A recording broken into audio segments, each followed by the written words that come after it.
Lily's parents were amused when Julius blew a bubble. "Can you believe it?" they exclaimed. But if Lily did the exact same thing, they said, "Lily, let's mind our manners, please." Lily's parents were dazzled when Julius babbled and gurgled. "Such a vocabulary!" they exclaimed. But if Lily did the exact same thing, they said, "Lily, let's act our age, please." Lily's parents were amazed when Julius screamed. "What lung capacity!" they exclaimed. But if Lily did the exact same thing, they said, "Lily, let's restrain ourselves, please."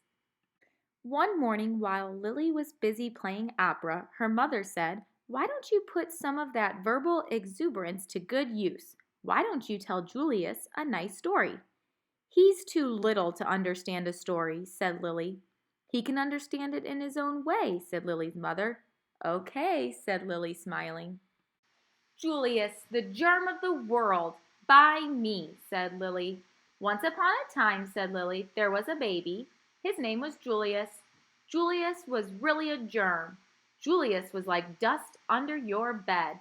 If he was a number, he would be 0. If he was a food, he would be a raisin. 0 is nothing. A raisin tastes like dirt." "The end," said Lily. The story earned her 10 minutes in the uncooperative chair.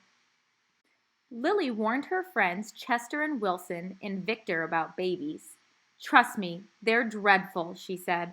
She warned strangers about babies, too. "You'll live to regret that bump under your dress," she said.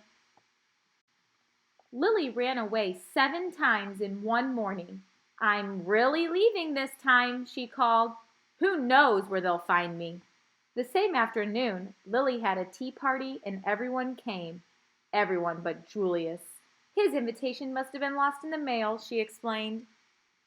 Lily had glorious dreams about Julius, and ghastly nightmares, too.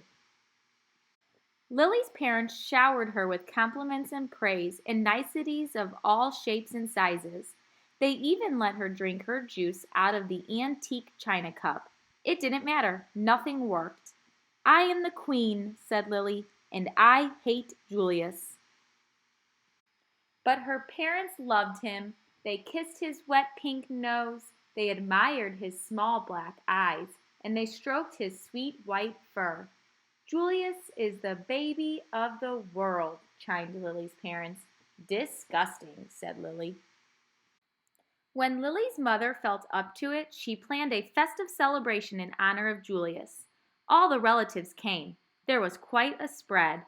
"What's the big deal?" said Lily. "Haven't they all seen a silly lump before?" Apparently not. All afternoon the relatives hovered over Julius. They kissed his wet pink nose, they admired his small black eyes, and they stroked his sweet white fur. "Disgusting," said Cousin Garland. "What?" said Lily. "Julius," said Cousin Garland. "I think his wet pink nose is slimy. I think his small black eyes are beady.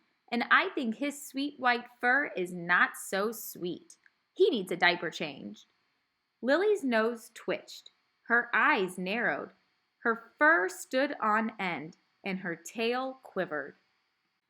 "You're talking about my brother," said Lily. "And for your information, his nose is shiny. His eyes are sparkly, and his fur smells like perfume." Cousin Garland was speechless. "He can blow bubbles," continued Lily. "He can babble and gurgle, and he can scream better than anyone." Cousin Garland tried to slink out of the room. "Stop," said Lily. "I am the queen. Watch me closely." Lily picked up Julius. She kissed his wet pink nose. She admired his small black eyes, and she stroked his sweet white fur.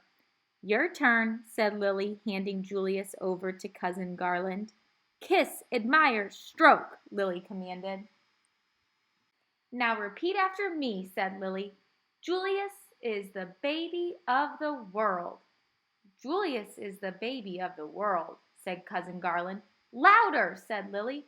"Julius is the baby of the world." And from then on he was, in everyone's opinion, especially in Lily's.